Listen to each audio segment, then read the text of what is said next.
Hi, my name is Terence. I'm the founder of Humanity Protocol. I think my team put up a short video here just as an intro to what we're doing. So I'm going to talk a little bit over it. But essentially, I think thanks to the introduction, the way we think about what we're doing with Humanity Protocol is very simple. We want to become a trusted layer for the internet, not just a Web 2 world, the Web3 world, but sort of in sort of an AI-filled world. Thank you. So, we actually think that digital identity is broken. Has largely been broken for a long time. If you think about sort of the cost for verifying people, if you think about the how cumbersome it is now for you to register for websites, log onto any sort of web services, having to do math equations, pick out trucks and CAPTCHAs and whatnot, we're seeing a world where it's becoming harder and harder to verify that you are a person. And in an AI world, we think the bigger problem is actually, even if we're able to verify that you're a person, how do we verify truth, right? It's very trivial for anybody now to create an email, sign up for an account on LinkedIn, and pretend to work for another company. It's very easy for people to pretend for scams. And when we look at sort of on the RWA, the tokenization part, how do we actually create infrastructure so that it's easy for people to verify that they're not sanctioned?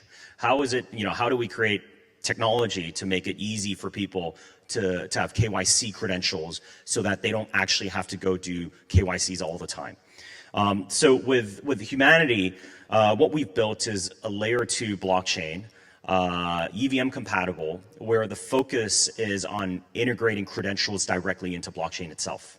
And the reason why we're called Humanity Protocol is because we think it's important for us to first verify whether you are a person or not, and then use that as sort of the starting point to verify other attributes about a human being. And this could range from what I mentioned in terms of, proof of employment, proof of education, maybe your nationality, proof of age, all the way to proof of assets, how much money you have in your bank, different sort of things, and what we're trying to do is essentially turn these into credentials directly tied to pseudonymous blockchain addresses. It would be on our EVM addresses to start, but we'll be adding in support for maybe Solana, for Move, et cetera, and allowing people to choose when, where, and with who they actually share that information with. So yeah, I mean, that's sort of what we're trying to do. The company or the project is relatively new. We actually I've had this idea for the last couple of years. Prior to working on Humanity, I used to be an entrepreneur in the travel and hospitality space. And as you know, you go to the same hotel 20 times and you're still checking in, giving your passport, credit card, et cetera, waiting in line. And so, in travel space, identity is definitely broken. When we look at sort of the internet world, we're seeing something similar happen. And so, I think back in 2023, I started working on Humanity, built up a team, started working a lot on building the technology, acquiring different companies in order to put everything together. As of this year, we recently launched our mainnet. We launched our token. We launched our token. We right now have around 1.5 million people who are verified on Humanity Protocol. The way we actually do the verifications for Humanity, it's actually pretty interesting. A little bit similar to WorldCoin, we actually have a biometrics piece, but instead of using the person's iris, we actually use a person's palm prints and palm veins. It's biometrics that's pretty familiar for people in Japan or people in the US where Amazon's using Palm for payments and Whole Foods. In China, people are using that, Tencent's using that for payments. So we actually have our own technology stack for biometrics. With dedicated hardware, software, algorithms for doing that. But beyond that, we've also built a large technology stack for verifying many different things. This was supposed to be a placeholder for the video. Oh, there's this.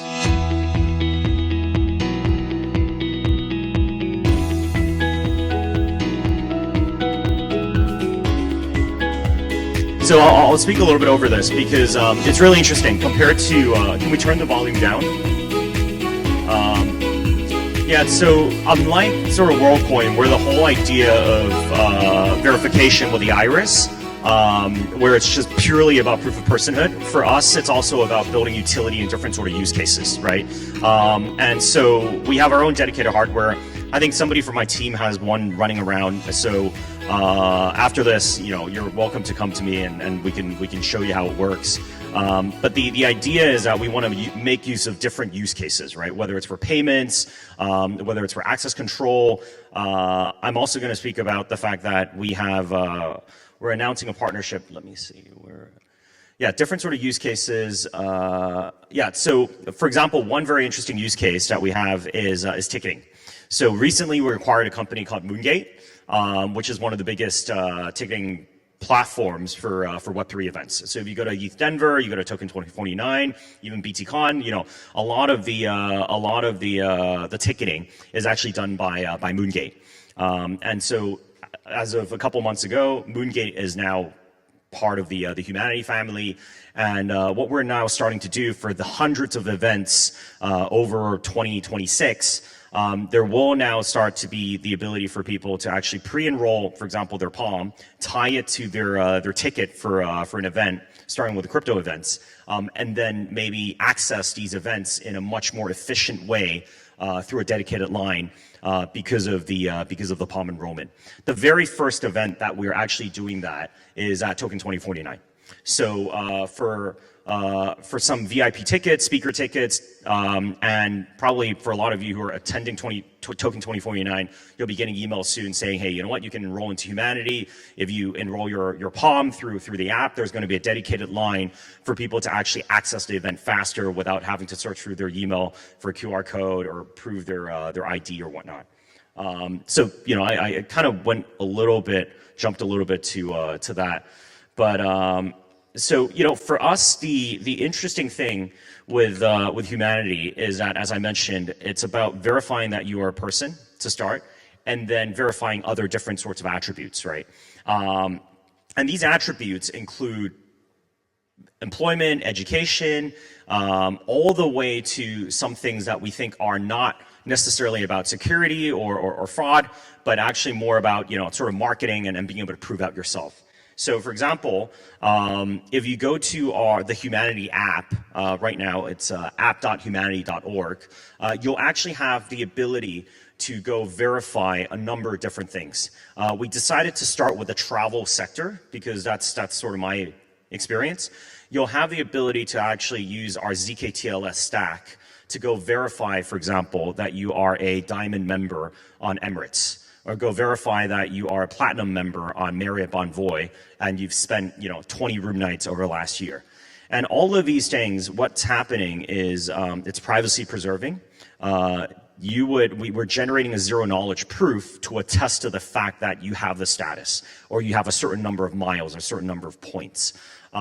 Beyond, for example, the travel piece, we will be announcing some big partnerships very soon where different institutions will be actually issuing credentials on Humanity. It might be a bank saying that, this person has $1 million in the bank account, so he's an accredited investor. Or maybe it's, saying that this person has a certain credit score. Or it might be a university coming out saying, you know what, we're going to issue graduation certificates so that this person can have, I'm verified to have gone to and graduated from Stanford University, as an example, right? So we actually think with Humanity, the goal for us is to build a complete open identity graph where people get to prove and verify many different things about themselves in a privacy preserving way. Historically, this has not been possible because when we look at sort of, it's dripping. If you look at internet services, it's largely, if you think about Google, right? Google knows a lot about you, but it's largely intent-based. They know anything and everything about you because of what you search. If you think about something like Facebook, the information they have about you is self-reported, same as LinkedIn. I tell Facebook, these are my friends. The friend has to approve, but then I tell Facebook, this is the university that I go to.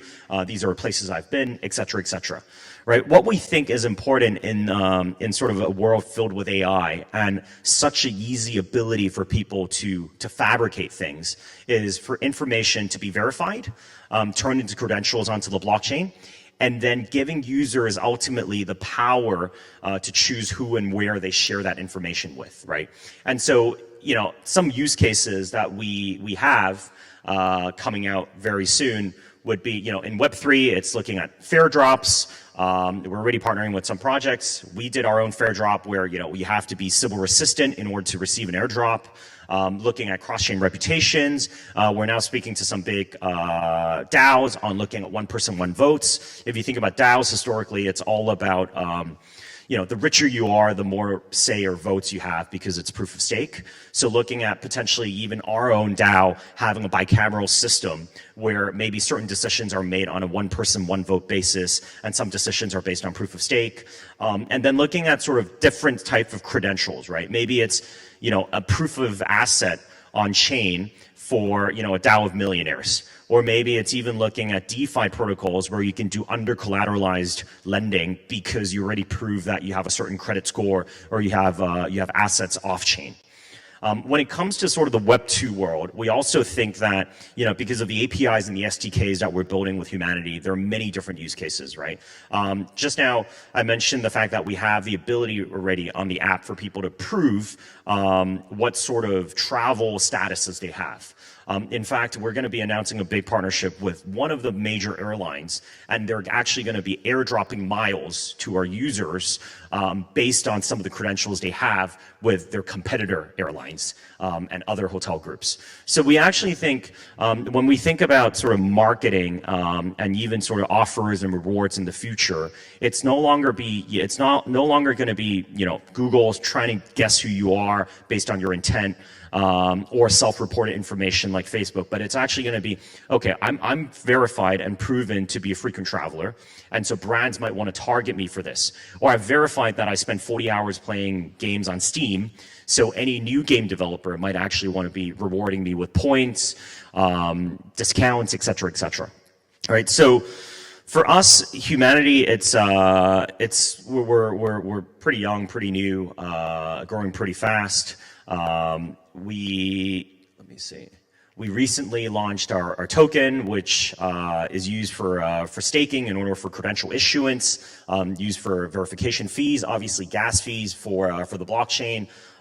Super exciting, and I'm going to be around for the day. So if anybody wants to check out the device or ask me any questions, feel free to reach out. But that's my keynote for now. Thank you.